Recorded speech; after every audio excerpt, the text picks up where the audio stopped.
የቅዱሳን ሀገር የክርስትና መዲና ሀገረ እግዚአብሔር የሆነች ኢትዮጵያ ቅዱሳንን ከማክበር በተጨማሪ ቅዱሳን የሚወለዱባት ጻድቃን የሚጠጉባት ሀገር ናት።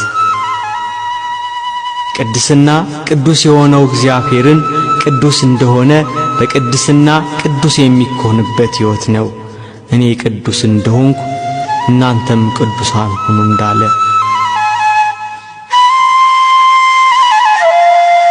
ቅድስና የምታልፈውን ዓለም ንቆ የማያልፈውን ዘላለማዊ ሕይወት መናፈቅ ነው።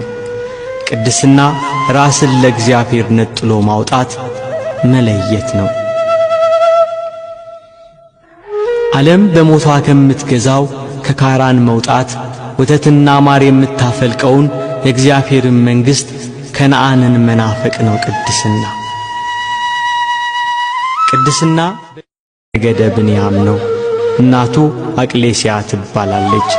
ስምዖንና አቅሌስያ ለ30 ዓመታት ያህል መሃን ሆነው ልጅ ሳይኖራቸው ኖሩ።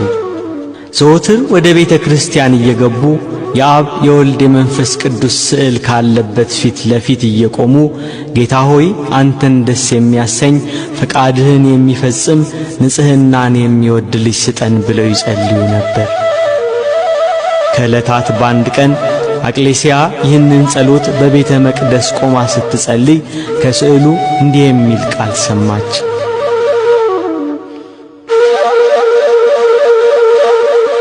ስልጣኑ ከሰማይ ከፍታ ከፍ የሚል ንጽሕናው ከሚካኤልና ከገብርኤል የሚተካከል ክህነቱ እንደ መልከ ጼዴቅ አኗኗሩ እንደ መጥምቁ ዮሐንስ ሕይወቱ እንደ ነቢዩ ኤልያስ የሆነ ልጅ እንቺ ተቀበያላት። ከስዕሉ ላይ የወጣው ድምፅ የኤሳውና የያዕቆብ እናት ርብቃ በማኅፀኗ ስለነበረው ጽንስ እግዚአብሔርን ልትጠይቅ እንደሄደች አቅሌስያም እንደ ርብቃ ስለ ልጅ ማግኘት የእግዚአብሔርን ቃል ልትጠይቅ ብትሄድ እግዚአብሔር ክብሩ ከፍ ያለ ልጅ እንቺ ብሎ ሰጣት። መጋቢት 29 ቀን አቅሌስያ ጸነሰች። ታኅሳስ 29 ቀን በ8ኛው መቶ ክፍለ ዘመን ደምግባቱ ያማረ ወንድ ልጅ ወለደች።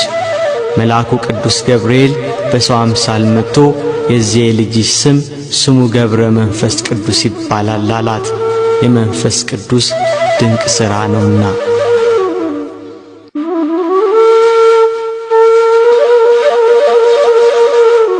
ስለ ጻድቁ ኖኅ መወለድ በሄኖክ መጽሐፍ እንደተነገረ ካዋላጅቱ እጅ ተነስቶ